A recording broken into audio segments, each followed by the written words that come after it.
Was properly posted on January 13th. All three commissioners are present, and our prayer and pledge will be led by District 1. Good morning. We have a very special guest with us this morning. Reverend Kayla Bonewell is the pastor of Church of the Open Arms and Cathedral of Hope United Church of Christ. Both churches share the same building, along with the Sisu Youth Homeless Shelter, a food pantry, and a clothing closet for those in need. Welcome, Reverend Bonewell. Let us pray.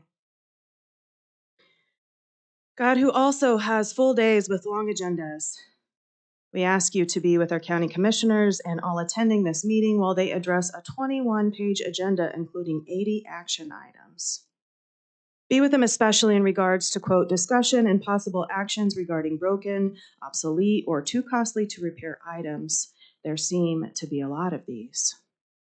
In addition to guiding our commissioners in their business, we ask that you aid our county, country, and worldwide community to continue to address the ways in which we feel broken, obsolete, or too costly to repair, especially during this "we're over it, but it's not yet over" pandemic. Breathe into us renewal and refresh the ways that we meet the challenges that we face.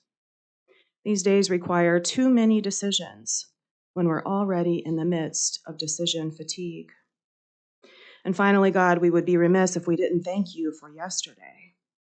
This body usually gathers on Mondays, but the third Monday in January, we as a nation pause to reflect upon and honor the legacy of Martin Luther King Jr. Thank you for the ways that you continue to show up in passionate people, in purposeful movements, and in powerful moments. May this gathering be one in which you bless and guide our decision makers and their process. In your name we pray.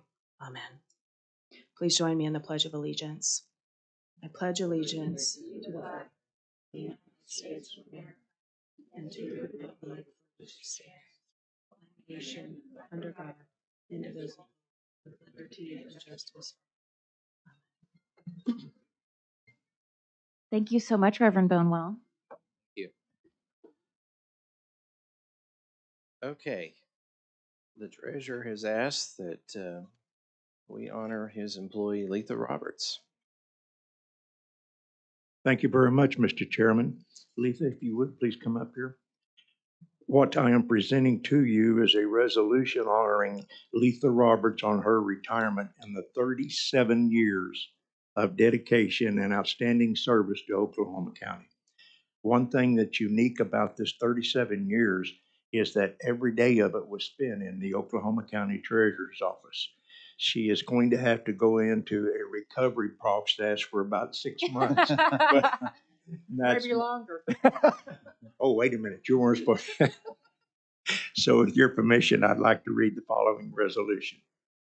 Whereas Letha Roberts will retire on January 20th, 2022, after a 37-year career with the Oklahoma County Treasurer's Office and service to the citizens of Oklahoma County. And whereas Letha began her career in the Oklahoma County Treasurer's current tax department on October 1st, 1984.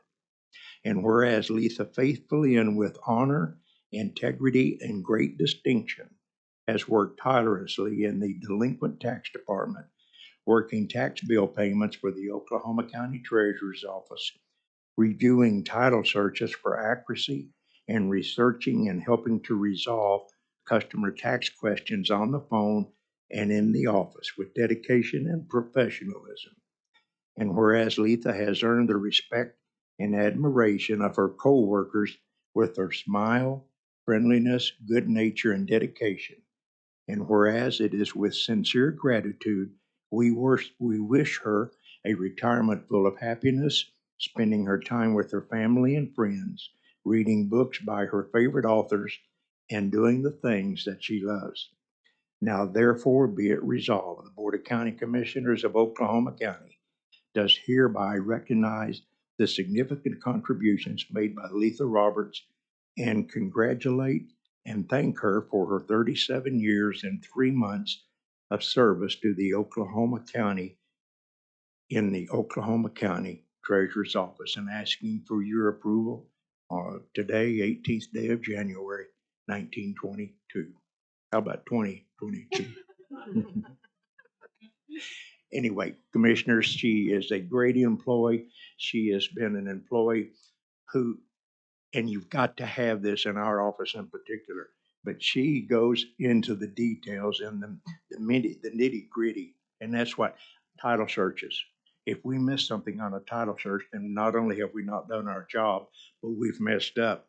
Commissioners, you well know we then have messed up a potential sale and a potential effort to collect the taxes on behalf of the taxpayers. So we're going to miss her. We're going to miss her.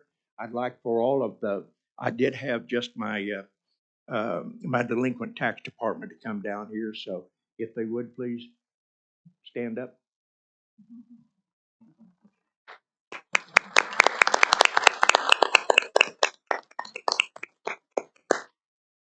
So that would be it. Okay. Can we do a picture or, yeah? First, let's move the item. I'll do that.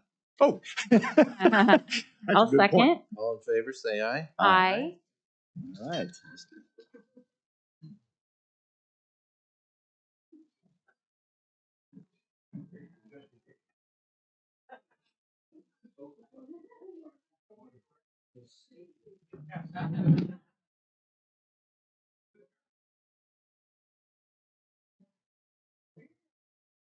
Ooh, that ugly guy.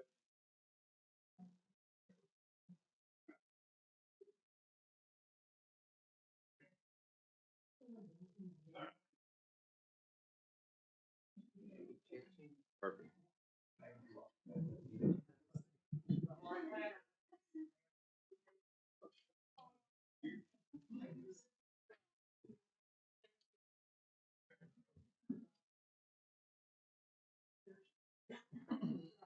Get back to work.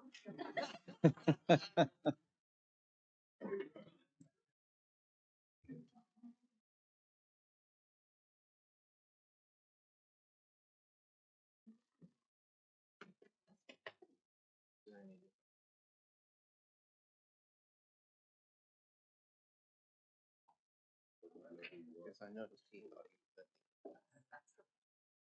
Okay. You see me.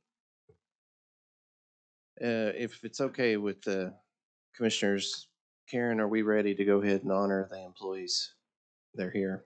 You okay with doing item 48 now so that they can return to work?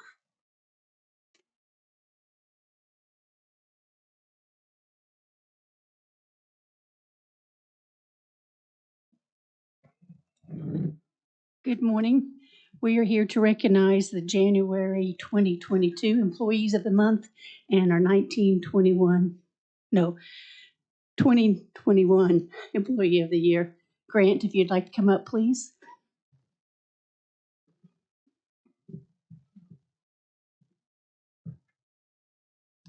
Good morning. It's a pleasure to read this. All right. It is an honor to nominate Brett Bailey, Court Services Administrative Assistant, as this month's BOCC Employee of the Month.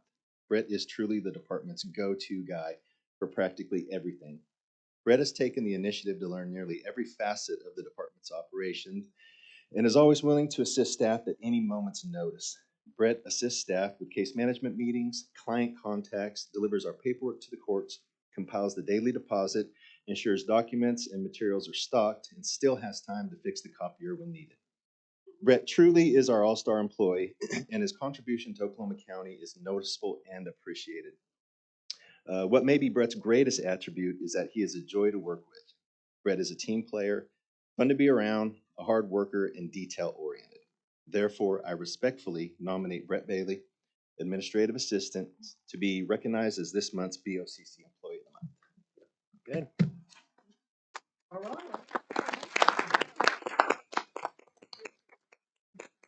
gonna take a picture just Oh, a second. Rich, would you like to come up and introduce your Employee of the Month?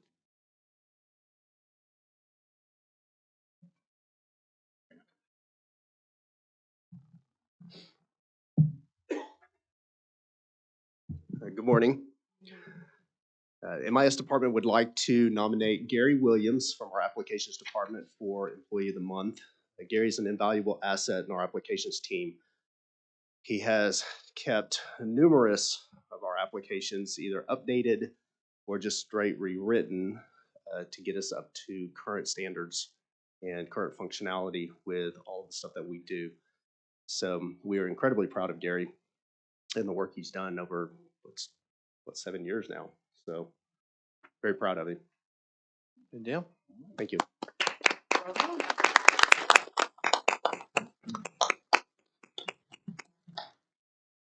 Don't leave because we'll take your picture in just a second. Stacy, would you like to introduce the Employee of the Year?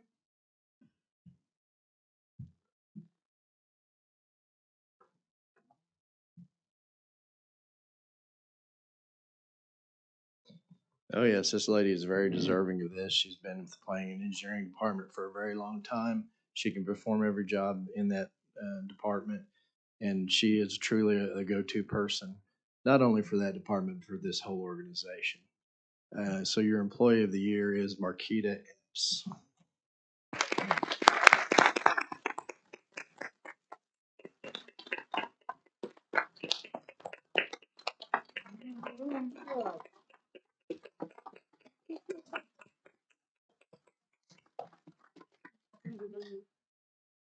All right, you want to have a motion? Yeah, I'll move the item. I'll second. All in favor, say aye. Aye. Brett?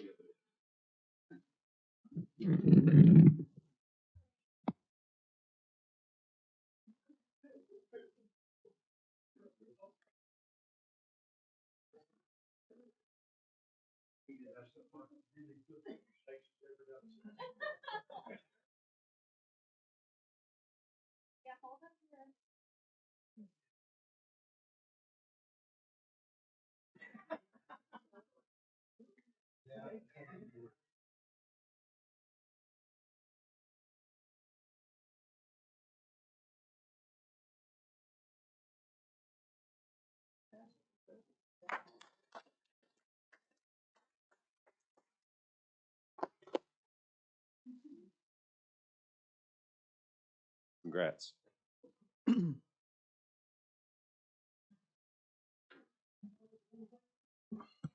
Okay, congratulations to each of those employees.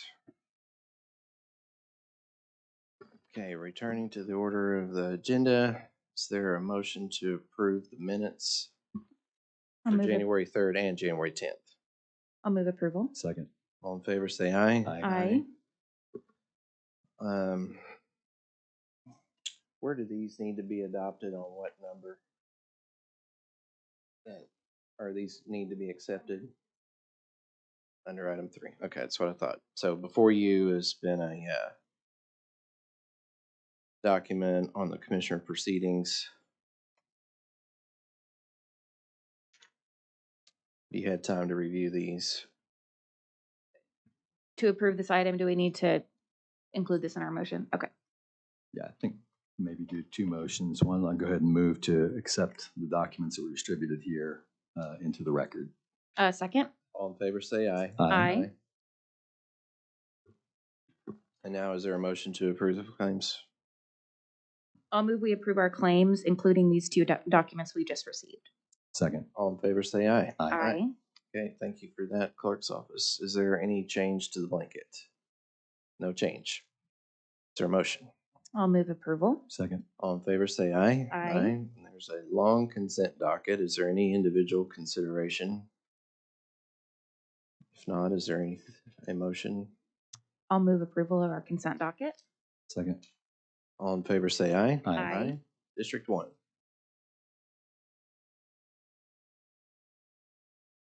Is she here? She is not here. I told her she did not have to be here. Let's see if I can find this I item. just was feeling bad if I hadn't Oh, moved no. her up to the top. She's not I here. wanted to apologize for making her wait. Item 31 is a resolution to appoint Miss Tanasha Woods as a member of the Oklahoma County Finance Authority for a 3-year term. The woman who held this seat before Miss Woods recently stepped down, and that woman was appointed by Commissioner Johnson. I have connected Miss Woods with Kelly Work, who helps run our finance authority, and felt like it was a good fit. Tanasha is very involved in the community and actually currently works for Senator George Young. So if there are no questions, I would be happy to move item 31. Second. I wanted to thank Tanya Whetstone for her Yes. long service. She's Yes. who's Miss Woods is replacing, and I enjoyed working with Miss Whetstone very much. All right, all in favor, say aye. Aye. 32. Item 32 is a agreement between the county and the city of Del City to, let me look at my notes, make improvements on 37th Street from Sunny Lane to Wofford, and they will be reimbursing us not to exceed $56,831. I will move the item. Second. All in favor, say aye. Aye. 33. Is item 32 and 33 the same?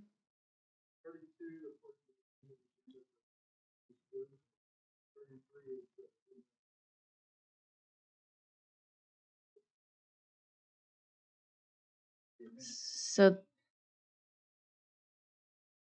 okay, that's not what is showing on our screen. Yeah, there's another draft that's been disseminated. I think we are working with the latest draft on our screen. Is that correct? 32 should be the resolution of Tanisha Woods. Yes. 33 should be the mutual fund with Del City. And then 34 should be. So what was 31? The consent docket, maybe?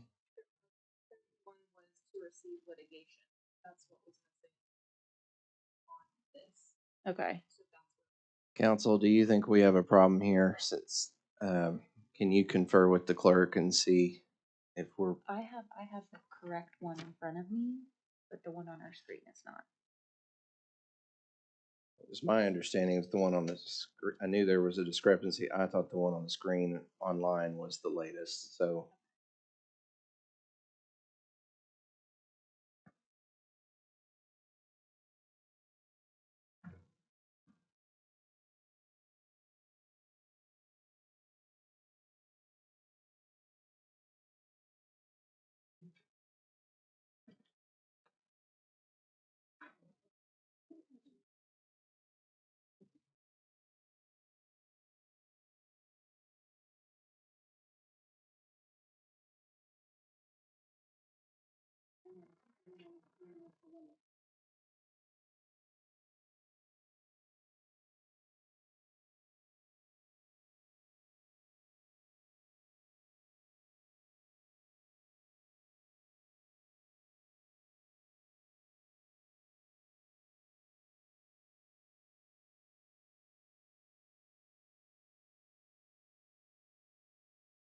Well, and the correct one was posted online.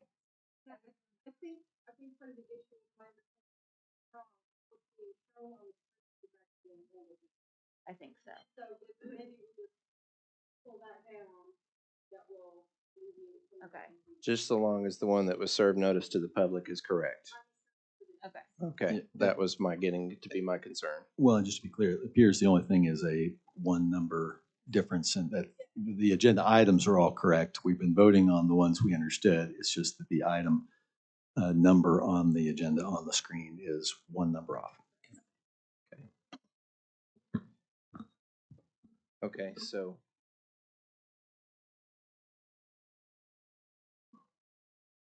Will it update on the screen or do we need to go to a printed copy?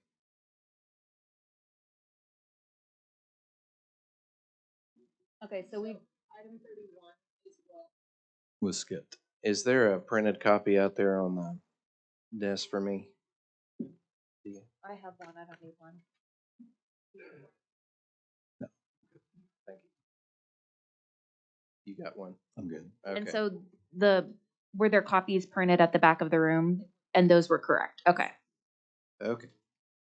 I apologize for our delay in getting this satisfied. I just want to be sure it is correct. And So we've done item 32. Madam DA, you're satisfied that 31 was in the consent docket, that we don't need to go back and individually address it? Okay. All right. Sorry for the confusion there. So now 34. Okay.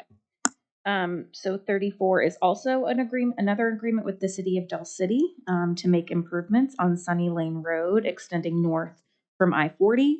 And I believe they will be reimbursing us at not to exceed $147,618. If there are no questions, I'll move the item. Second. All in favor, say aye. Aye. Item 35 is been an invoice with ACO, and I know that we had had a discussion about whether or not we were going to be involved with them, if we thought it was worth the amount of money, and I just thought it was time, since it was a new year, to put this back up for discussion and see what the board's pleasure was. Any thoughts? Well, I, for one, have not gotten any communication from ACO. And so until they're willing to visit about it, I'm not comfortable approving the item. Any thoughts?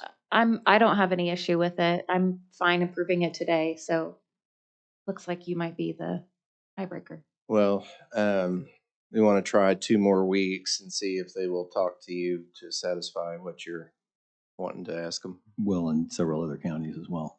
Yeah. Yeah. Okay. I did just hear from them, but I just heard from them. Okay. So I likewise was kind of out and wondering what was going on. So Okay. would you care to make a motion to defer? Yeah, we can make a motion to defer it to our first February meeting. Okay. I mean, I don't, Yeah, that's whichever what- day that is, the first meeting in February. I'll second. Okay, all in favor say aye. Aye. Item 36 is just, I bring this before you every year. This is to allow the Santa's Cause group that provides gifts for children, indigent children, in the month of December. Sometimes things are considered and booked around that time of year for the room, and so I wanted to be sure their dates were placed on there first, because it would be disruptive to their operation if anything inadvertently got scheduled in between. They provided they do provide their certificate of insurance. Very Does question. does this also need to be a PBA item?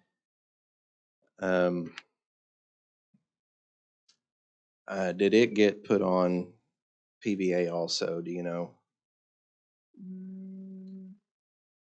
If not, you could always Yeah, put it if on the not, next I'll PBA. add it.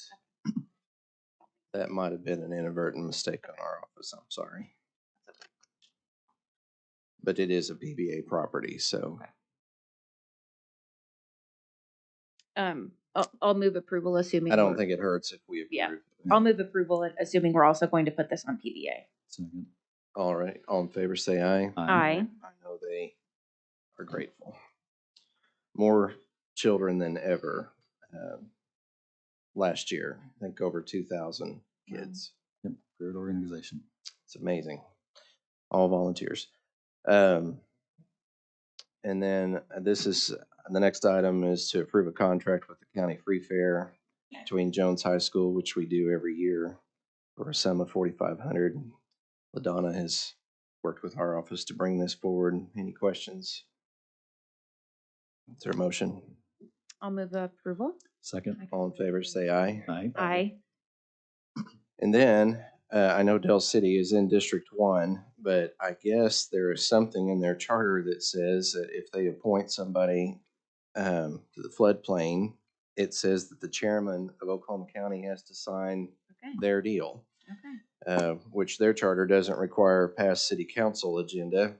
So the mayor had just gone ahead and signed it, and I told him that traditionally when the chairman's office signs something, that it goes across the commissioner's agenda. So it is before you for your consideration. I'll move approval. Second. All in favor, say aye. Aye. And then I know that I have item 39 and Commissioner Calvi has a similar item in 41. And before we get to either, I know we have public comment requests. Mr. Cummings.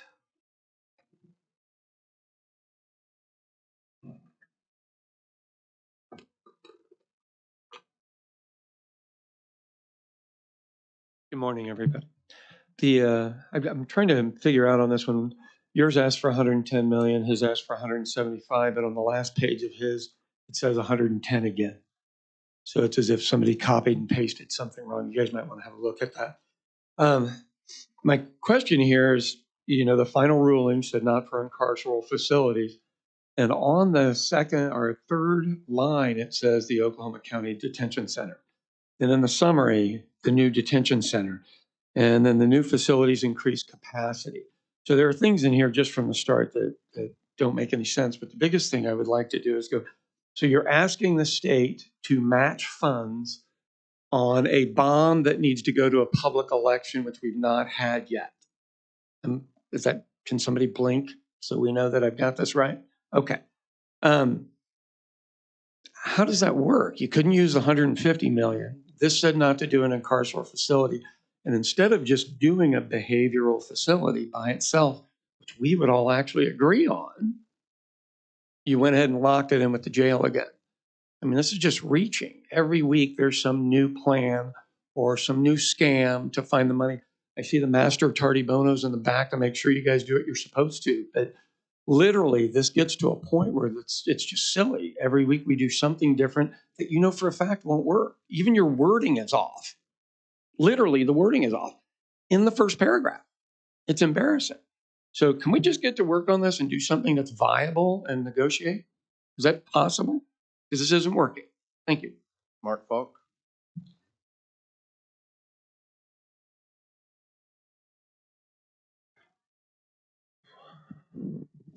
First, let me echo what Sean said, and I'll put it a little more bluntly. Rewording the ransom note does not suddenly make this legal. This is still illegal. It is immoral, it is unethical, and it is illegal, just to put it very bluntly. But mainly, I want to talk about something a little different, still tied to this. We have already had 2 deaths in our county jail this year. We thought we had 13 as we honored those people, but I read in the Oklahoman that we had 15 or 16 last year. We're on track for 40 people plus dead this year at the rate we're going.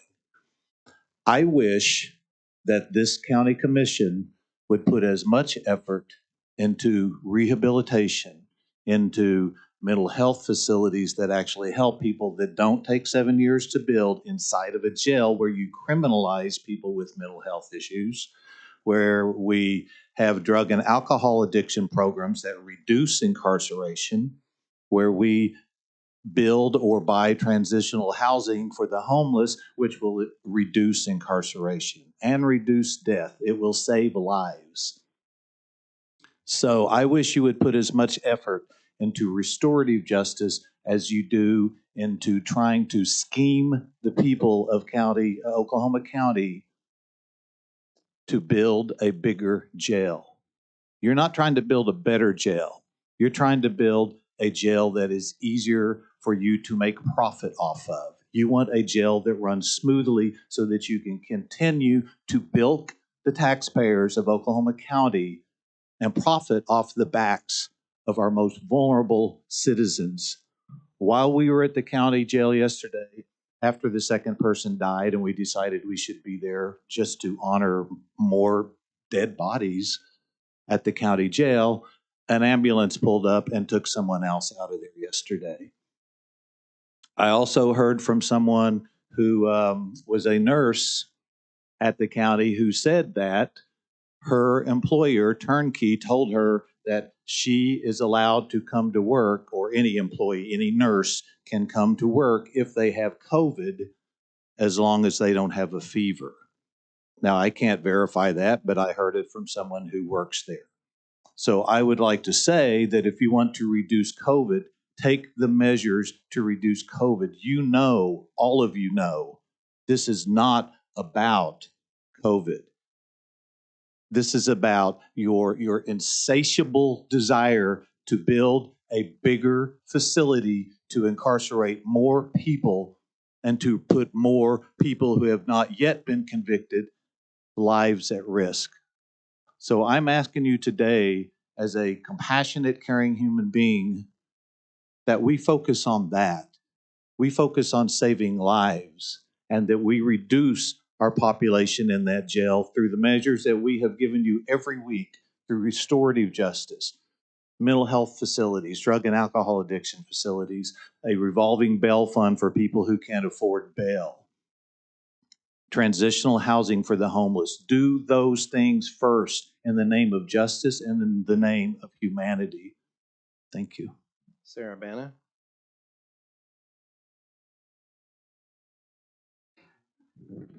The gentleman who was killed under the neglect of the Oklahoma County Commissioners and under the reign of the jail trust was named Winfred Lowe. He went before Judge Trong. I went before Judge Trong last week for a medical OR for another detainee who's almost bled out inside the Oklahoma County Jail on 3 different occasions, who's went before Judge Trong. We will be going again this week for a second amended petition for a medical OR. I've been walking the neighborhoods throughout my community, which is a marginalized community that has been left behind by many of you all. What I hear from the residents that I am speaking to is that for nearly 10 years, no politician has knocked their doors. No politician has come through their neighborhoods. What I hear from the single mothers I'm speaking to is that their children have to walk back and forth, no sidewalks, to their bus stations. One young adult male living with his disabled mom has to walk over 8 miles to get to his job during the pandemic. My community is hurting. The COVID money came and the ARPA money came, and we were left behind in Jones and Spencer and Midwest City and Del City. You continue to point a finger at the protesters. You continue to point a finger at Mr. Prater, but you continue to deflect responsibility from the power that has been given to you. We're asking for moral action, for just action. We're not asking you to scheme the county taxpayers once again. In 2017, the Oklahoma legislature basically defunded psychiatric facilities, mental health, veteran services, disability services. The Department of Corrections for years has been begging for adequate funding. The Oklahoma State Legislature and the state is better equipped to fulfill the needs of our state across the line. This is not to be the time to be selfish. This is the time to be an Oklahoman and to be an American. And not to say, what can we take for us so we can rig and hand over to our crony contractors, but what we can do for our fellow neighbors in the time of this crisis. I am begging and pleading with you to not ask the state of Oklahoma for this funding, but rather ask it to give it to the Department of Corrections so they can come and pick their detainees up quicker, so that they can do better with the prisons that they have to take care of, and so that they can take that money and hand it over to the communities that can implement transitional housing. Just last night, a mother reached out to me at 3 a.m. Her daughter is a recovering addict that went through the Oklahoma County Jail and is currently looking for a residential rehabilitational living. And we can't find one that is available to take her. Those are the needs of our community. The needs of this county is not to take that funding to build an external wing to house DOC detainees for a temporary period. Please, I beg of you to do the right thing. And Mr. Prater and the grand jury, we demand indictments. We demand indictments against every detention center officer whose misconduct has resulted in 16, 17 deaths over the last year and 2 months. And we demand indictments against every official that has been complacent, negligent, and corrupt. Christopher Johnson.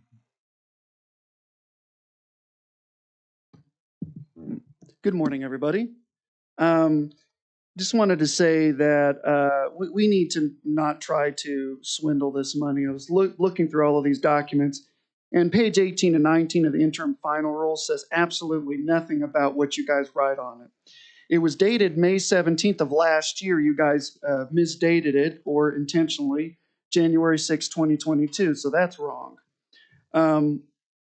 I want to read, before I read part of the final rule from the Department of Treasury, I want to read the Trusted Vera Institute that CJAC loves to pull a lot of information from. Building more prisons/jails violates the guiding purpose of the American Rescue Plan to foster a strong, equitable recovery that will uplift the communities most impacted by the pandemic, namely low-income communities, community colors. It's clear that we need a stronger federal funding guidelines that point local government toward a path of justice driven by community input and equitable outcomes across race, ethnicity, and socioeconomic status. They were one of the driving forces as to why the final rule was altered in January 6. I'm going to read this. The Treasury presumes that the following capital projects are generally ineligible. Construction, generally ineligible means you can't do it. It's pretty much a matter of fact.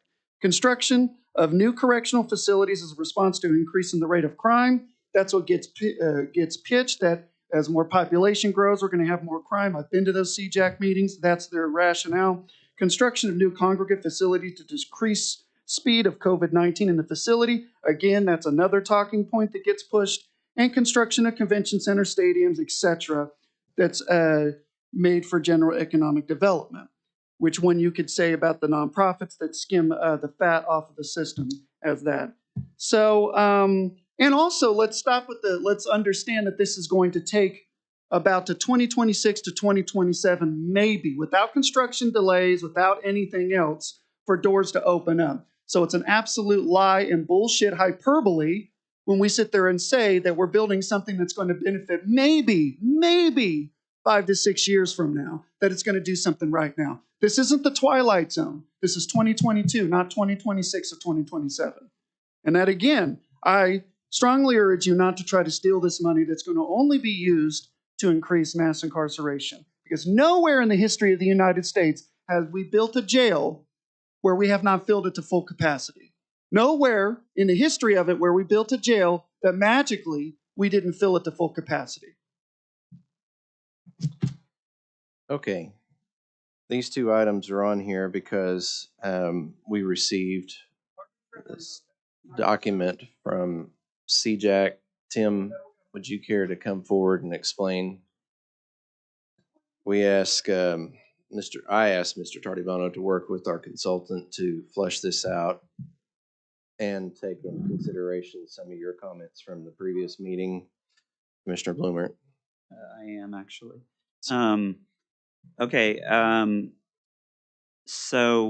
The working with the consultant, the switch happened as the final rule came out.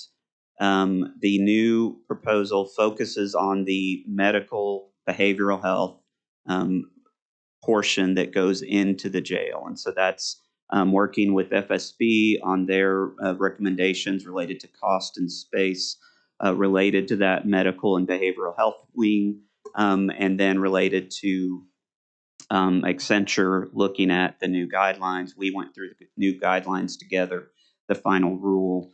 And so they feel comfortable with this request. The reason it's 110 is because we're expanding the amount of capacity that we're talking about. It's not just focused on the DOC wing anymore. It's now more related to mental and behavioral health and medical that would go into the facility. A point of clarification, in the final rule, they use the term behavioral health to encompass mental health treatment, substance abuse treatment, and behavioral health. So they've rolled all three of those categories into one, and so that's the term that's used in the request. The state is going through their process, and so this would just be a request to get the conversation started between the Board of County Commissioners and the state. And then we expect they will want more information, more details, and that's when Accenture would be able to come in and provide that. But they were involved in helping us draft this request, and they think it should go forward to the state.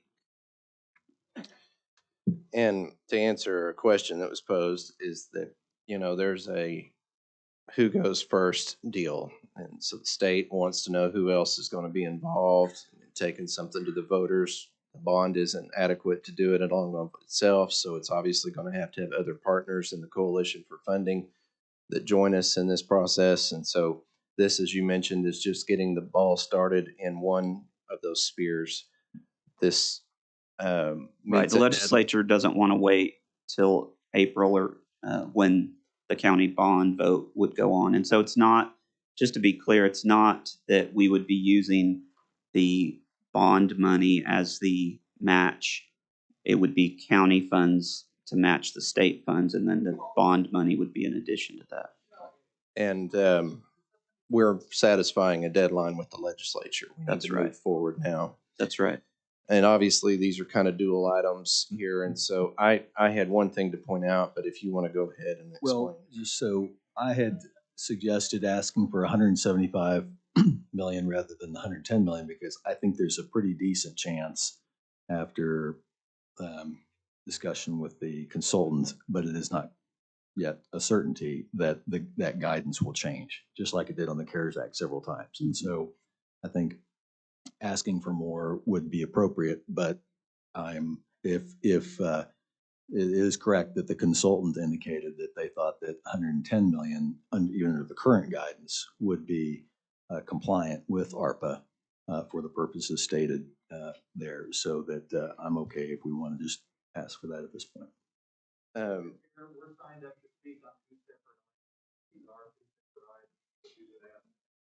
We're still on item 39. We're addressing both items at the same time because they're essentially dual.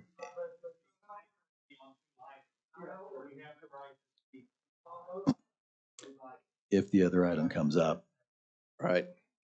You have any Um, comments? yes, on the attachment to item 39, the very first paragraph, it says, please consider matching $110 million in state funds with more than $200 million county bond, ARPA, and other funds Oklahoma County are allocating to the detention center, which will improve medical and behavioral health care for persons sentenced to the Department of Corrections.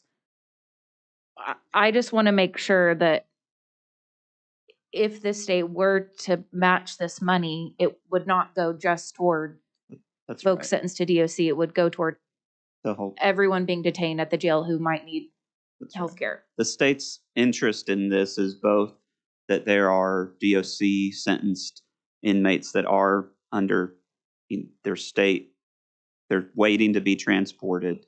So they're technically DOC, and DOC reimburses us for that. But then just the general interest the state has in taking care of the citizens of the largest county in the state.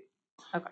Well, I might add also that having a robust medical and mental health facility right there at the jail might also assist in, routing people toward alternatives to being detained in the jail. So, currently with the design of the facility with the medical floor up on the 13th floor, which I had hoped to change had we been able to get more money to the jail last year. But with that current system, having a better system for being able to address that early might actually assist in providing alternatives to actually being detained in the first place, or held for detention, I should say, in the booking process. Mm-hmm.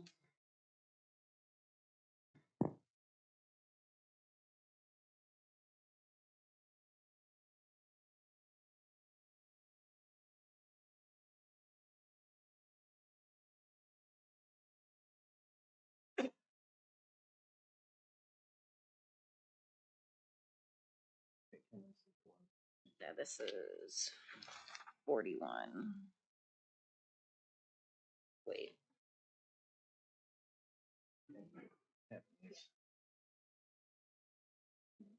And in regards to, Miss Commissioner Mon said, who goes first of, we would be asking the state for a match, but, we have not gone out for a bond vote yet. We have not voted to put a bond vote out yet to the people. And then we also haven't taken action on our county ARPA funds. Right. So It's just a matter of they're Right. about to start session. They wanted this 2 weeks ago, actually. And so we realized as county, you all still have a process to go through, and the voter obviously has a process to go through. So the timing would all come together towards the Right. end of legislative session, presuming the voters approve the bond, then that would give the legislature the understanding of more of what the county's putting into it.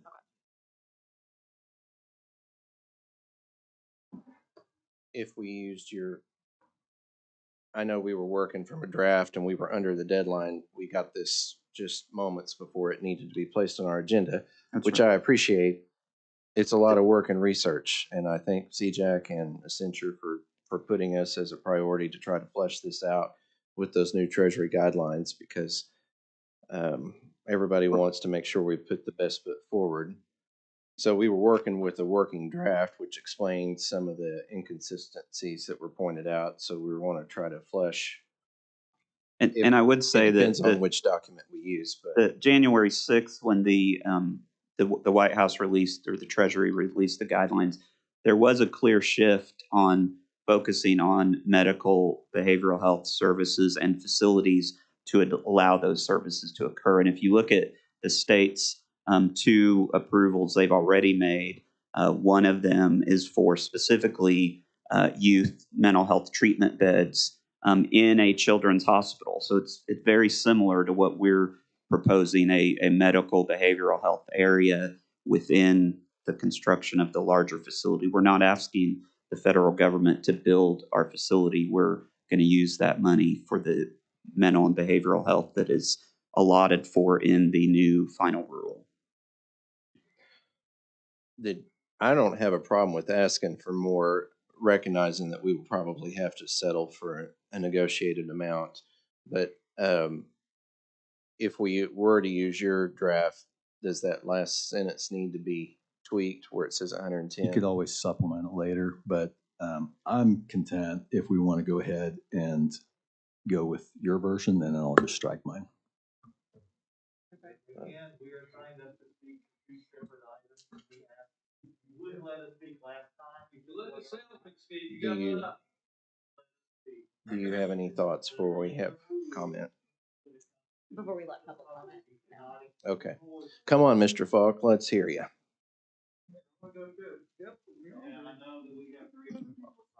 I have no doubt. Thank you. All right. First of all, this is another cart and horse situation. As I believe Commissioner Bloomer is alluding to, there are no matching funds. Nothing has been approved. Secondly, if we are matching the funds for mental health facilities, does that mean that the other 110, 175 million, whatever it is you're asking for, the matching funds will also be used for mental health? Because now you will have over $300 million, somewhere between 220 and over $300 million dedicated to mental health facilities. That's a question. That's a legitimate question. You cannot say, if you give us money for mental health, we will match it with money to build a jail. Those are 2 separate items and 2 separate issues. And finally, the point I want to make is this. We do not need to, nor do we want to, nor will any mental health expert in America tell you that criminalizing mental health and putting a mental health facility inside of a jail with oversight by the jail trust, who has failed miserably at their job as people die, many of them mental health patients, die inside of that jail, traumatizing mental health people by criminalizing their very real issues is not just immoral and unjust, but it is not right. It does not work, and you know that. Again, I just want to tell you that if you spent nearly as much time trying to help the people of this county as you do trying to criminalize them and increase incarceration in the state with the second highest incarceration rate in the entire world, we wouldn't be sitting here talking about this at all. Christopher Johnson.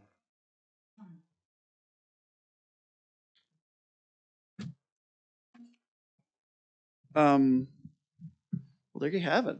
I mean, we just have to ask ourselves, who are we? You know, it just doesn't work. You've got 80 to 85% of folks in there that are not even charged with the crime yet. You know, their right to a speedy trial, it's not happening. And they're in there most of the time for petty crimes, nothing too serious, right? And we're wasting lives and we're wasting money keeping people locked up for traffic tickets, for minor drug offenses. And let's get outside of the box here that we put ourselves in, right? Let's look at what works. Let's look at what we've known for decades upon decades of psychological, sociological research. You know, the people who know what they're talking about, it just doesn't work. So if we're going to make this county better, then we need to have accountability of ourselves. We need to follow federal guidelines, and we need to stop trying to con people out of money. That's all I have to say. Let's just do the right thing. Let's follow the law. Sarah Banna. So I understand, and I want to give some of you the benefit of the doubt that when the idea of providing mental health and adequate professional medical care services comes up, some of you want to do the right thing. But the reality is the so-called medical care services that the detainees right now are being forced to fund out of their pockets because they have to pay $15 just to go to the clinic up there is medical malpractice, medical fraud, and medical neglect. That is why you have so many individuals unnecessarily perishing inside that unconstitutional, inhumane, and lethal jail with a mortality rate more than 3 times the national average. I've been doing criminal justice reform work, anti-corruption work for nearly 10 years across the state of Oklahoma. Handing over medical and mental health care of some of the most vulnerable human beings trapped in one of the most predatory institutions in America, the criminal injustice system, to for-profit private entities like Turnkey is the worst thing that you can do. What you do is you open the gates for the law enforcement entities, for those for-profit private entities to begin preying upon the mentally ill to be pipelined into the county jail. That does the very opposite of, I believe, what some of your hopes are. Prevention and proactive efforts is where, in a healthy society, we put mental health, housing, basic human needs at the front end. Americans in the heartland should not have to go to the Oklahoma County Jail first to be provided adequate access to mental health care services. Because if those existed in Oklahoma, the Oklahoma County Jail would not become, as you call it, Commissioner Mon, the mental health facility in Oklahoma County. Secondly, I love my brother Tim, but I know he doesn't work for the Oklahoma County government system. He works for CJAC, a private entity created by the Oklahoma City Chamber of Commerce. So this conflict of relationship you have here, I'm almost confused. Do you all work for CJAC, or does CJAC now work for you guys? And again, my friend Tim, I have a hard time trusting anything CJAC is putting out nowadays because I've caught you guys on public We need record to lying address on the multiple commissioners. times. You all had attorneys here who made presentations before this body and the jail trust. CJAC brought attorneys out here who told you you could use the ARPA money to build a new, larger jail. That turned out to be false based on the U.S. Treasury final rule that came out. Don't trust these guys. As my friend said, their job is to sell you a jail and get you to fund it. Don't do that. It is against the public interest of the taxpayers of this county and across this state. John Cummings.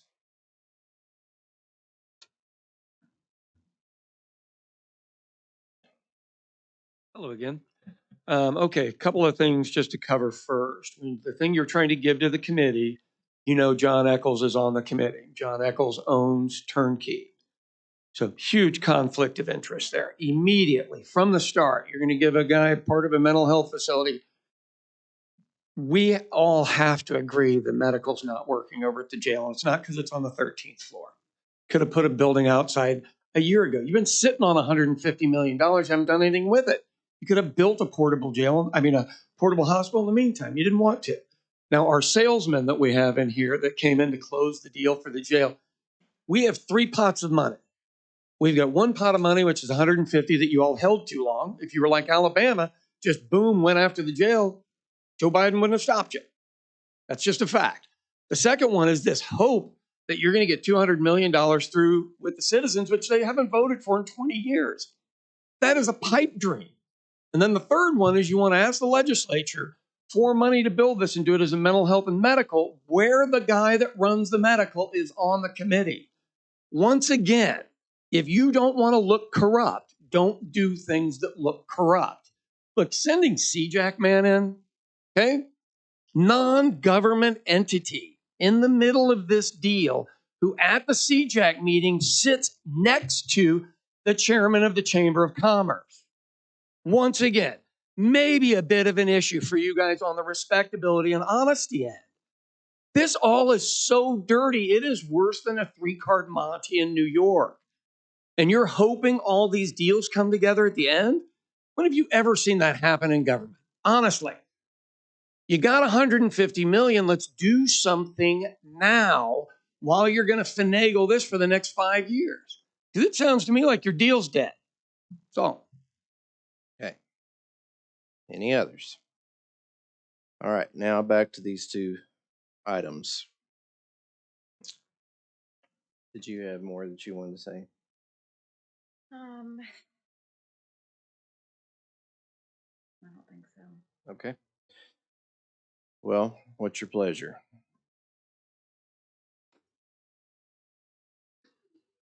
Well, I indicated earlier that I would be happy if you wish to move your item, Commissioner Mon, to approve that and strike mine. You have thoughts? Yeah. I guess all I have to say is that I do appreciate Timothy and a few others reaching out to me about this and having conversations about it and kind of tweaking what was brought a few weeks ago. And I still feel conflicted. I know that, you know, the final rule on ARPA money came out and sort of forced us to relook at ways this money can legally be spent. And you all know me that I've wanted to spend some of this money out in the community. But I also know that we need a new jail. So that's kind of where I'm conflicted.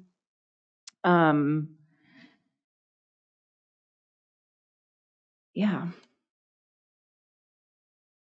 I think, the state can say yes or no. I think if we make this ask today, it's in the hands of the state. And if they say no, then that's on them. Well, and furthermore, not to interrupt, but it just will tell us where we stand. Right. I mean, we're going to have to figure out a coalition of partners to figure this ultimate solution out anyway. We pay a contribution annually to CJAC because we enlist them for their expertise and the time that they've spent, and I appreciate that. But there is investment from Oklahoma County. You're not a private entity. You're subject to the open meetings. You have open meetings where you have this openly discussed and have different experts come in before you. And that's why we've invested in you, is because we're trying to rely on that information to be the best we can as we go forward with this very, very complicated problem when we just don't have an adequate number of dollars to address it individually. And I think we've all campaigned on trying to do something with the jail. I think you did too. Yeah. And, you know, this may not be the perfect, it may not be the ultimate, it may not be the final, but it's a conversation starter. And what I'm excited about is, for the first time in many years, there's a real serious conversation being held here at the commission to address it and not just talk about it anymore, but actually try to take it on and see if we can fix it, at least dramatically improve the situation we have now. Which, you know, wasn't just us coming up with this that we should do it. Let us not forget the Department of Justice has been reviewing us since 2008. And while we've made a number of improvements over the years, including previous commissioners working on that, you know, they still have us under review technically. So we would like to get that resolved as well. And I think that seeing the state invested in this would go a long ways with the Department of Justice in believing that we are holistically really attempting to address this problem. And I know I mentioned this last week, but all of this is happening on the same track, along the same kind of time frame as MAPS money. And of course, MAPS money is not county money, it's city money, but you know, there's a lot of things included in MAPS: housing, treatment, crisis centers, that are going to be coming online in the next 8 to 10 years that I think will, my hope is that reduce the number of folks coming to the jail who really should be getting treatment. So. And I would add, just, we've already approved the basic plan for how to go about the jail. This is a supplemental option for us to employ that would take care of one aspect of really any detention, you know, system or facility, and that is dealing with medical and mental health.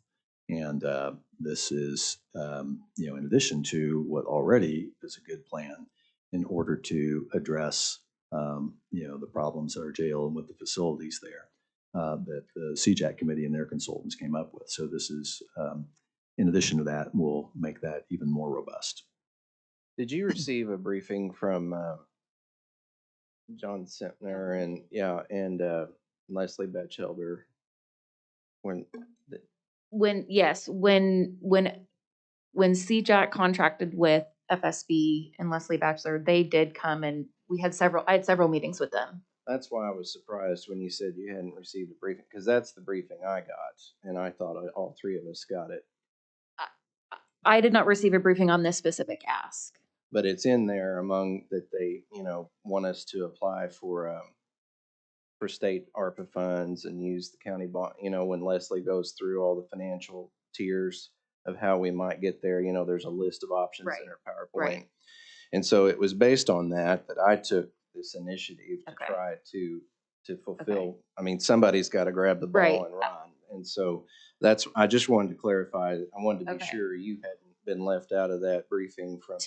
To my knowledge, asking the state for ARPA funds was not included in the presentation that FSB originally made.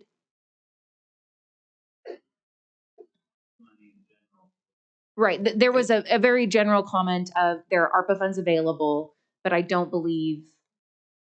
Right. So, for clarification. Okay.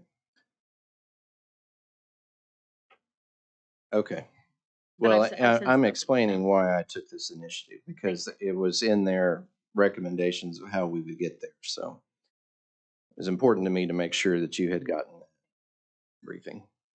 Okay, well then, with no further discussion, I'll move item 39.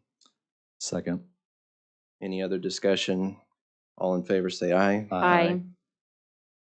And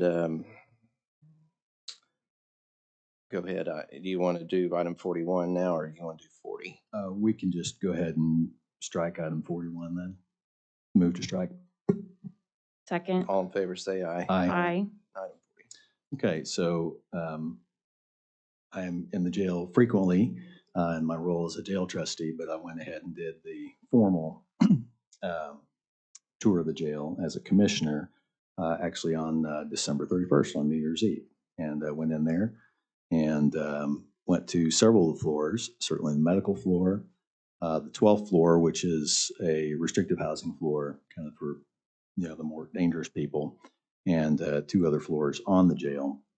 Checked out the kitchen, some of the mechanicals, and I want to thank the jail staff that afforded me that opportunity and went around and had some great discussions with them, especially the discussion of how I think it is very important, and they wholeheartedly agreed that we consult with employees currently at the jail on whatever we're going to do as far as a design for the jail. So, Mr. Tardamono, if you can please make note of that. I've had that discussion with Greg Williams as well, and he is very much in favor of that as well. I think that having the people on the front lines that are dealing with that situation be consulted, because they're going to know stuff that none of us do because they're there all the time. I found that the facility, as I think both other commissioners have mentioned, is certainly cleaner than it was. I would think the most striking difference than in years past was, I suppose, I think Commissioner Mon, you mentioned this, and perhaps you also, Commissioner Bloomer, was the kind of tenor or attitude of the inmates. I think in the past when I've gone to the jail, I mean, just people yelling at you all the time. And in part because I think they, in the past have felt like that their, concerns and things were not being, addressed. That was not the case, even on the restrictive housing floor. I mean, people were, seemed to be happier, and also, this to the extent you can be in a, when you're in a jail. And that was to me the most noticeable difference and improvement. And I say that because, probably all of us, as soon as I got elected, I started getting contacts from family members of people in the jail and all that. I don't know about you all, but the number of those complaints that I'm receiving has gone way down here just in really in the last year predominantly. And I know that the current jail staff has people assigned particularly to kind of run those things to ground and address them. Now, there still are complaints. It's a jail. And no matter, even after we build a new jail, there are going to be some complaints, hopefully, that far for you. I will also, point out in the past that sometimes when we would get complaints, we'd go and, try to address them and track them down, found out that maybe the complainer was not telling the truth, that sometimes that happens, perhaps not surprising. So the basic takeaway I had from this is that the situation is still needs a lot of improvement. I think that the biggest issues appear to be staffing, which is difficult for all entities during a pandemic. And then also, I would say some progress. There's still progress that can be made even without a new facility, but the basic bad design of the facility is a huge major limitation on further progress toward getting a better working conditions for the staff, better living conditions for the inmates, and a more cost-efficient operation for the taxpayers. I'll go ahead and move to receive that report. Second. All in favor, say aye. Aye. The publication list is item 42. It's routine. Is there a motion? I'll move approval. Second. All in favor, say aye. Aye. I received an email from the election board that they could not be here today, but these are just their standard renewals of their copier machines, items 43, 44, and 45. I will move approval of items 43, 44, and 45. Second. All in favor, say aye. Aye. Mr. Barnes, item 46.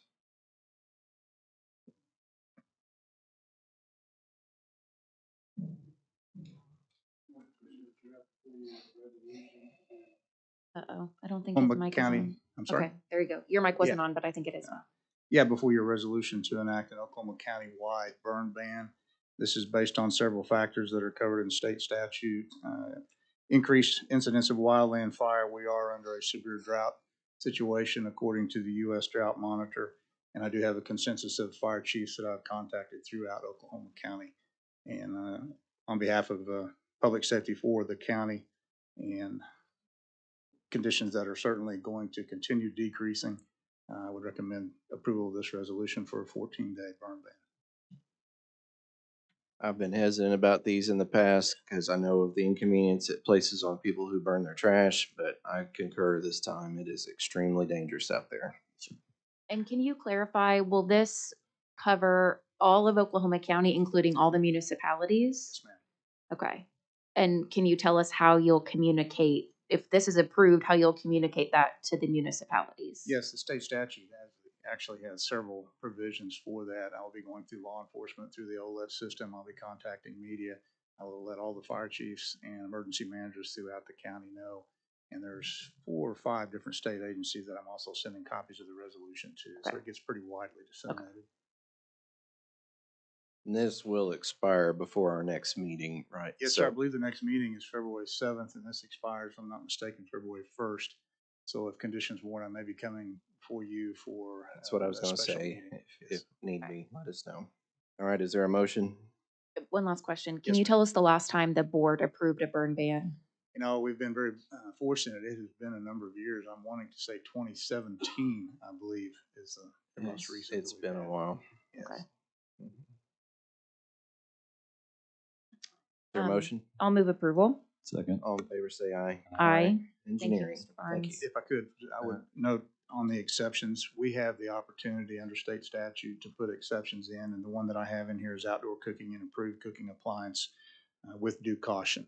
That is at your prerogative to include or not include, and I believe it is prudent to continue as we have in the past with that provision. Thank you. Thank you.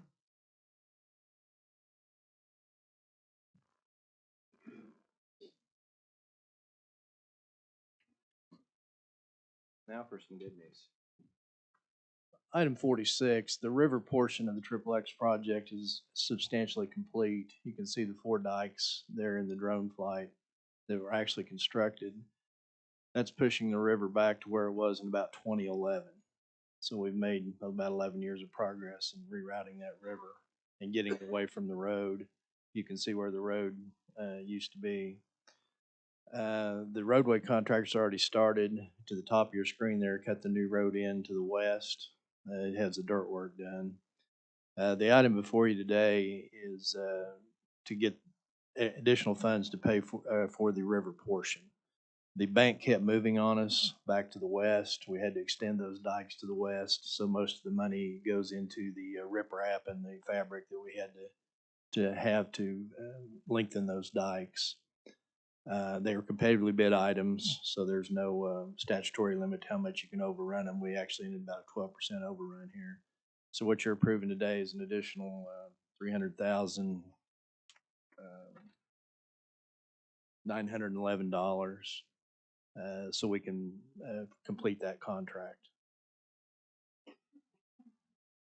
So what you can see is that, it was going even while we're trying to correct it. And the threat to all that land there was imminent and was going to continue to go as the course of the years continued. So I will definitely move this item. There's no questions. Second. All in favor, say aye. Aye. Thank you, Stacy, for your work on that. And this is very exciting. We're on track for the. Yeah, we're still on schedule to meet our deadline for the bond or the grant. Okay. Item 48. This is a new notice of hearing for the 50th Street closure. There's been a developer trying to put in a new commercial development on 50th Street there west of Penn Square for quite some time. I think the virus has kind of held him off. We actually had this at the point of public hearing at one time, but he wanted some changes. So now we're calling a new public hearing for March. And this is just letting you know that public hearing's coming. We'll run the notices in the Journal Record. This is District 1. Mm-hmm. Yummy. Can you say the date in March? I believe it's March 7th. Okay. And that runs, it will be during one of our commission meetings. Yes, let me double check. Okay. There. I just want to clarify, this is Northwest 50th and Penn. If you're familiar with the intersection of Northwest Expressway and North Penn, it is the southwest corner that Northwest 50th Street is actually being moved a little bit. So Yeah, it's March 7th, and Okay. it is during a regular scheduled BOCC meeting when we'll have the public hearing. okay, I'll move approval. Second. All in favor, say aye. Aye. Done. Item 49. Jamie?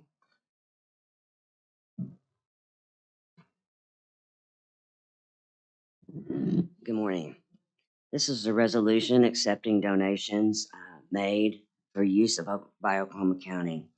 Whereas Pastor John Lewis and his wife Michelle donated games for the youth in detention, Michelle and Shirley Ford donated card games, basketballs, and volleyballs for the youth in detention. David Medina with Banging for Jesus donated Christmas gift bags that included hygiene items, candy, and a Bible for each of the youth. Kendall Kelly with the Comeback Kids Society also donated gift bags for the youth in detention filled with hygiene items, candy, and a Christmas card. Vicki Primo of the Scheidler Wheeler Community Thrift Store donated games and candy to the youth in detention. Chaplain Gina Jansen and the Oklahoma Jail and Prison Ministries donated snacks and gift bags for the youth in detention's Christmas program. Marla Johnson and her family donated Christmas gift bags with candy in them for the kids in detention. They had a lot of candy. Marie Himmler donated some video games, DVDs, and popcorn. Carla Sarkosh of the Quail Springs United Methodist Church Women's Group donated handmade and signed Christmas cards for each of the youth in detention over the holiday and also provided blank cards that they could send to their family members. Latrina Rich and Haja Brown donated clothing to the clothing closet, whereas Oklahoma County accepts these donations with gratitude. Be it therefore resolved, the Board of County Commissioners of Oklahoma County does hereby accept these generous donations and expresses great appreciation for the support received by the citizens of Oklahoma County. I believe that is for item 51. So is there a motion? I'll move approval. Second. All in favor, say aye. Aye. Then you have item 50. Oh, that's right. No problem. Um, With the school. Okay, thank you. Yeah, this is just a standard renewal for education services in detention. With Oklahoma City Schools. Yes. Is there a motion?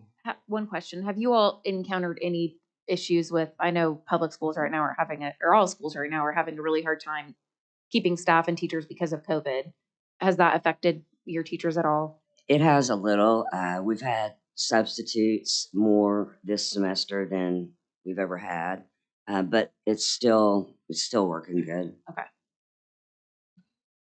Are you taking state officials in as substitute teachers? I saw that in the paper today, where they're Really? giving state officials a chance to be a sub for the day. Well, we have a school.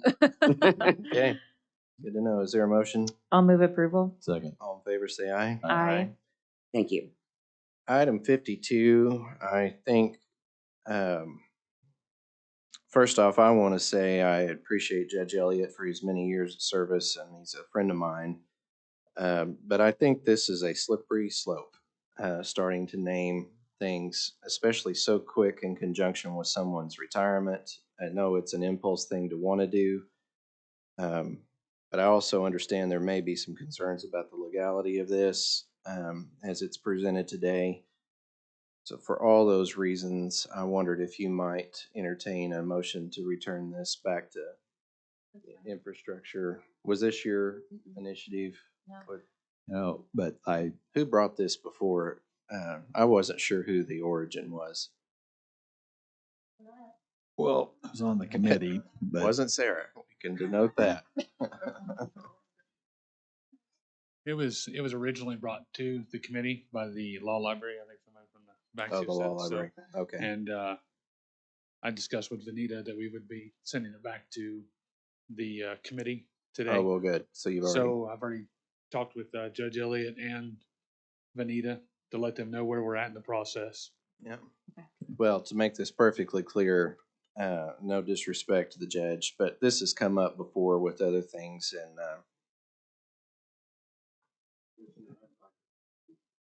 oh yes, I'm sorry. I thought you were on public comment. Go ahead, Mr. Eddy. Mhm. Thank you for pointing that out. Recognizing that you guys are moving it, but it sounds like it's going back to committee for some further consideration. I'll keep my remarks limited, but it's not lost on me that the agenda items on this agenda that are driving large community conversations and intensity has to do with Oklahoma County Jail. And if there's one thing that I think everybody on all sides can agree on as a contributing factor to the death at the jail, the conditions at the jail, and so on and so forth, it is the over incarceration of people in the jail. And it's not, that issue isn't confined to just the jail. It's the state of Oklahoma, as probably you all three know. We tend to lead the nation in incarceration of people. And as someone who studies law and is involved in this profession in Oklahoma's county for a while now, it's very clear that there are two equally responsible persons, public officials for Oklahoma County, not only leading in total number of people incarcerated in DOC, but leading per capita the state in total number of incarceration.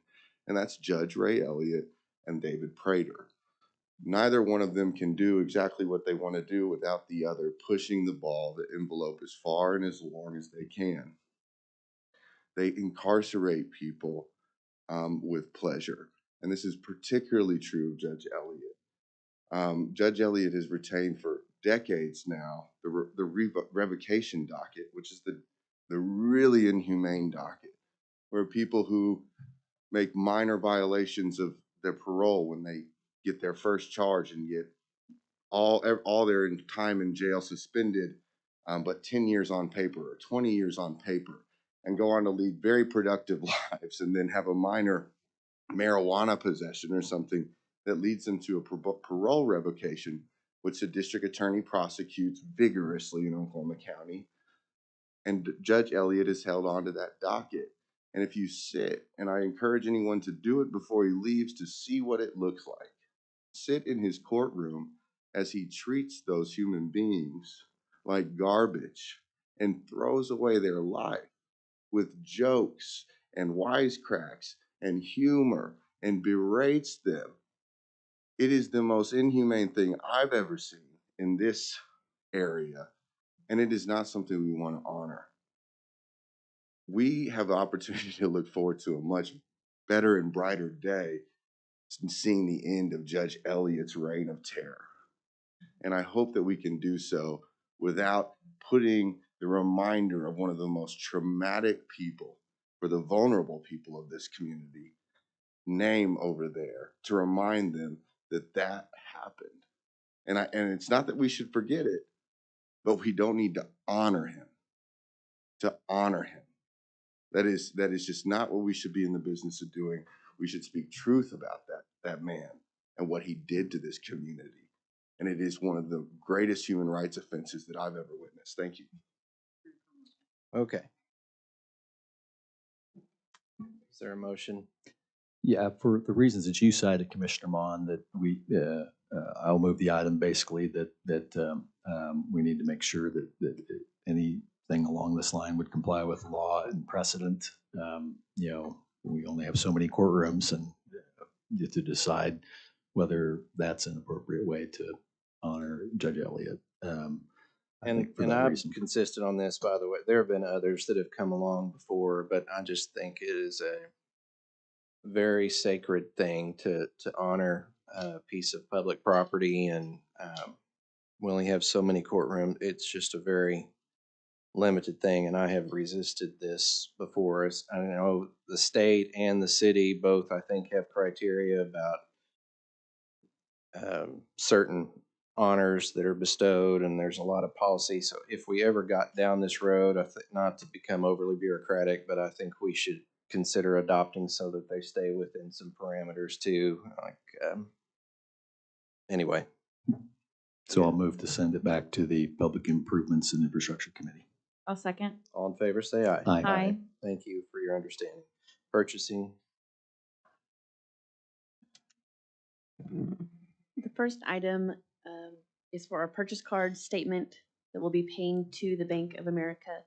There are 10 transactions representative of 4 departments. And if there's any questions, I'd be happy to answer them. But this item allows us to pay the bank for those transactions. need to pay the bank. Is there a motion? This, I'm trying to find my paper, but this does not include the purchase we approved for Jamie last week, right? No, it does not. No. Okay. I'll move approval. Second. All in favor, say aye. Aye. This item may answer your question, Commissioner Bloomer, is an amendment to the purchase card pilot program. There are still restrictions on what we can allow to use a purchase card for. This includes an item that the commission approved at the special meeting for rapid COVID tests. That is item E. So that is now an approved item on the pilot program, as well as 4 additional that were discussed at the Policy and Governance Committee meeting. They did approve these 4 items, and I'd be happy to answer any questions about these if you'd like. Can you tell us the 4 items? Yes, there's an item for purchases mandated by state or federal law of which payment by card is required.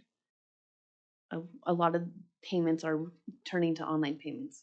So a G is online subscriptions of which payment by card is required. This would allow us to obtain certain softwares, certain subscriptions that the IT department, even engineering, has requested that we haven't been able to make those purchases until now, if it's approved.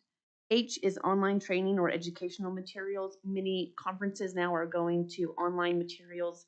You have to purchase these separately, maybe through a third party, in order to have it to attend the conference. This was a situation by our sheriff's department they recently experienced. And item I is for COVID-related PPE, of which payment by card is required. This will allow departments to be able to obtain these items quickly in the event of supply-demand issues that we experience frequently.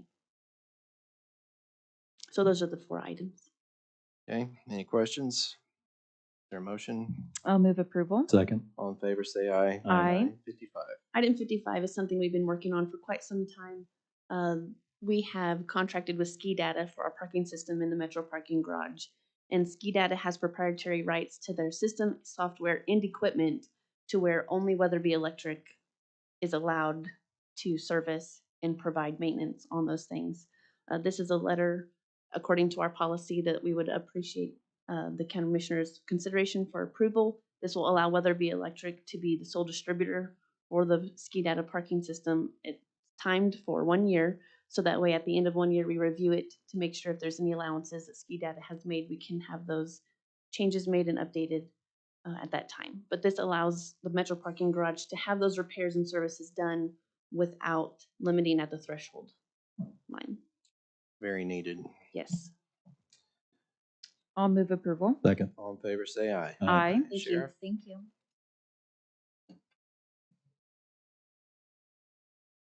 Sorry for your wait. Not issue. So, we've all made an effort to lower the occupancy at the jail. So us, the sheriff's office, we want to utilize the courthouse room 157E for the purpose of processing individuals into the criminal justice system. Currently, when an individual goes to court or when a bondsman or attorney walks an individual before a judge, presently, the individual has to be transported to the Oklahoma County Detention Center to be processed, receive fingerprints and photographs.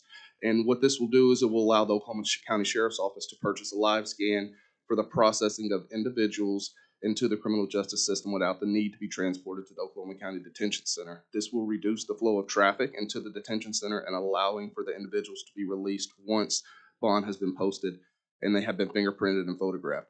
And I think we all understand that people spend a lot of time when they just go to do a walkthrough at the jail. I'm a team guy. This is what we feel will help Greg out. I think this helps the overall process out and keep from introducing people to the jail. I salute you for doing that. I really appreciate it. It seems like it's been something that's long overdue. So I appreciate it. I've asked this question before about why it's not done, so I really appreciate you. Thank you. No, this is a great, element to this. I commend you for, spearheading this. And I'm also thinking there are times when some of your deputies are required to serve a warrant from a judge on something that really just requires somebody to be brought right before the judge. Yes. And, it's, like a contempt citation or something like that. And I can see where this could, help prevent somebody from ever having to go to the jail or even to come back to court. They just go straight there from there. So I commend you. This is a fantastic program. Thanks. And is room 157E empty right now? Do you know what it's being used for? Yes, I believe it's empty, and it's directly across from the sheriff's security office. It's my understanding it's been empty and dormant for some time. Yes, quite some time. Okay. It's been frustrating because Okay. it's something we invested in a long time ago to build out, and it's just not been utilized. So, And I'm very excited about this. Do we have any idea how many folks in a given year are have to do a walkthrough? I think that number is Yeah, very high. I knew it was pretty high, but I was Yes, just ma'am. curious if anyone knew how many. I wouldn't want to lie to you with Okay. a specific number, but the number is very high. Okay. I will move the item. I'll second. all in favor, say aye. Aye. Thank you, Sheriff. Mr. Treasurer. We have the sheriff's monthly report of fees. Commissioners, if you would, please, we would ask that you move to strike 57. Is it 57 or I guess it's 58, right? No, 57 is the. Oh, we've married up again? I think 58 was Letha Roberts. Right, Letha Roberts was 58. Okay. Okay, got renewed. You want to strike? Strike, Okay, please. I'll move to strike item 57. Second. Okay, all in favor, say aye. Aye. And we've addressed 58 with Letha. Yeah. Right, did we have one, was there a second sheriff's item, the sheriff's office monthly report of fees? It's showing up on my agenda. Not on mine. Okay, well, So that's fine.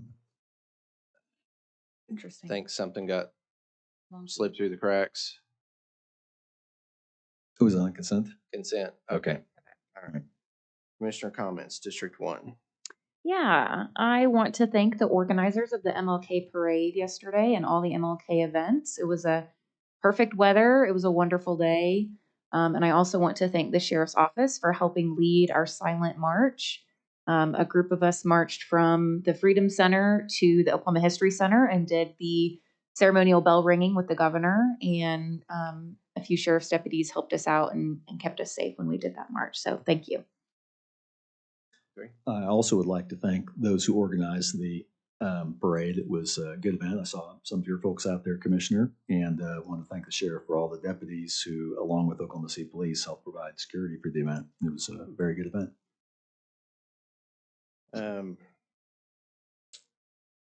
I was going to, any new business,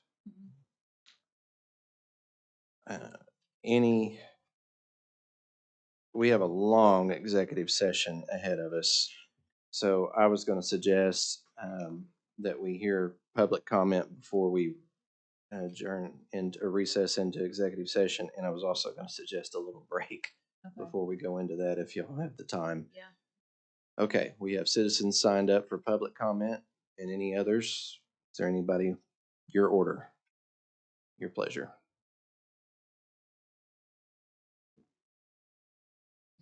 We appreciate you doing this before executive session. So you've now voted to move this process forward. First of all, I want to thank Sheriff Johnson for actually taking steps to help reduce the population incrementally. I think that these are good moves. So we appreciate that. We appreciate his efforts in that. But I want to tell you that that's not enough. I want to tell you that you have the cart before the horse, as I said earlier. I want to tell you that we, painted as people who are radical, are actually the people who are centrist and moderate here. We are caring citizens. We are people who believe that compassion, if you cannot look in my eyes and see that this brings me close to tears on more than one occasion, on a regular basis, and that I, someone who is not directly affected by people in the jail, lie awake at night wondering, am I going to get another message that someone else died in that jail? And that they die there because many of them should not be there. I just want to tell you, as you go careen down this path where you're saying you need a coalition of people to increase incarceration, we are begging you for a coalition of the city, county, and state to reduce incarceration, to be compassionate to people who need help. We are begging you to do this. This is, if this doesn't keep you awake at night, and if it doesn't keep Kevin Calvi off his goddamn phone while we're actually just trying to speak to you as human beings, then something is wrong. Something is wrong. So I just want to end by saying that we've already had 2 deaths there this year. I hope and pray that there are not any more. And I'd like to ask everyone to please just give a quick moment of silence to the people who have passed there, because they were human beings, most of them not convicted, many of them with these very mental health issues that we've talked about. And I'd like to just ask that we give a moment of silence and a prayer that this does not happen again. Thank you.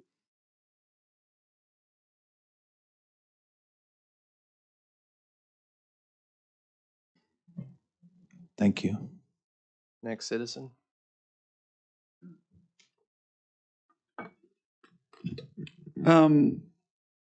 It's just it's such an easy answer, it seems like, at times. We always talk about the golden rule amongst people: do unto others as it be done unto you, have respect, human dignity, and things like that. But oftentimes that isn't the case what we do to people who are poor, marginalized, and who are incarcerated. They're always often forgotten, and they're human beings.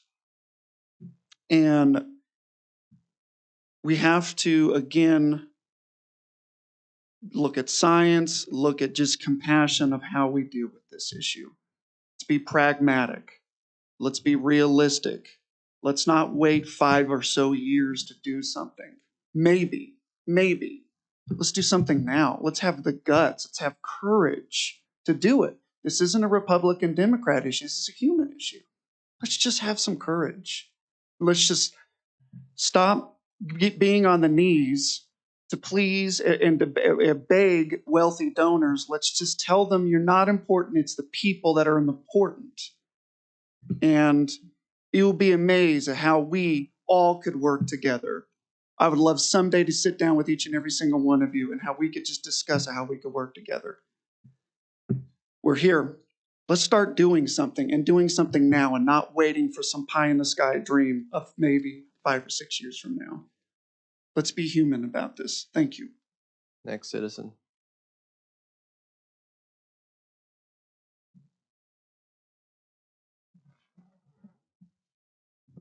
I also want to applaud and thank Sheriff Johnson for his leadership and his sense of ethics in moving our county forward. I do believe that this will absolutely decrease the number of people that are being foot trafficked and reduce the time. Actually, standing outside the Oklahoma County Jail yesterday, came across a young man who had to wait approximately 4 to 5 hours just to be booked into the jail, and had to be there until about 6 p.m. to be booked out. Literally the entire day trapped inside the facility for the process of being officially booked in and then being officially booked out. That could have been prevented altogether.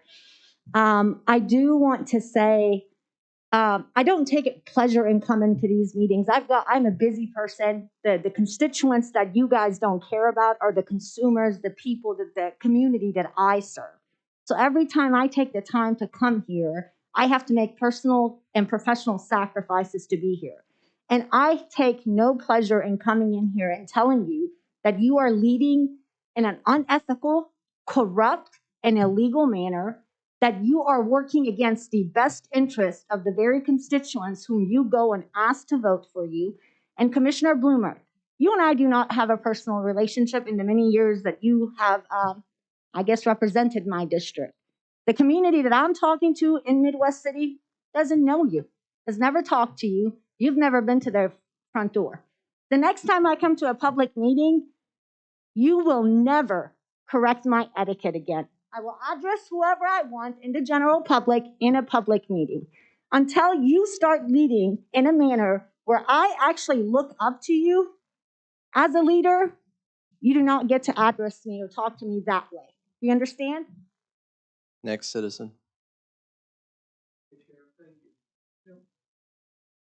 Mr. Cummings, you don't want to, okay. Anybody else? I was going to ask, can we, I know there's typically a reason we don't do the PBA right afterwards because of the interruption of the video feed. Is it possible that we could adjourn into executive session and go ahead and convene the PBA? Yeah, and go ahead and do PBA. I think because it's so far past the hour of when it was posted, if that's okay with you too. Sure. Okay, so let's have a motion to recess into executive session for the commissioner meeting. I'll move to recess. Second. All in favor, say aye. Aye. Can we do PBA on the screen? Okay.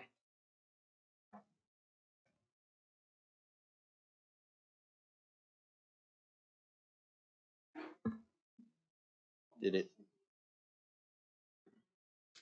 Okay. Are you in? Yes. You in? Yep. Okay. I will call the Public Buildings Authority together. It was properly posted on January 13. All three trustees are present. Is there a motion to approve the minutes of January 3rd? I'll move to approve. Second. All in favor, say aye. Aye. Is there a motion to approve the claims? I'll move to approve the claims. Second. All in favor, say aye. Aye. This is for the treasurer to use the event room at Lincoln, January 10th through 17th. Again, I think this is the proactive approach to try to make sure that essential dates are locked in for this banquet space so that nothing's inadvertently scheduled. Right. You said January, but it's actually June. Oh, excuse me, Yeah. June 10th through June 7th. Correct on the screen.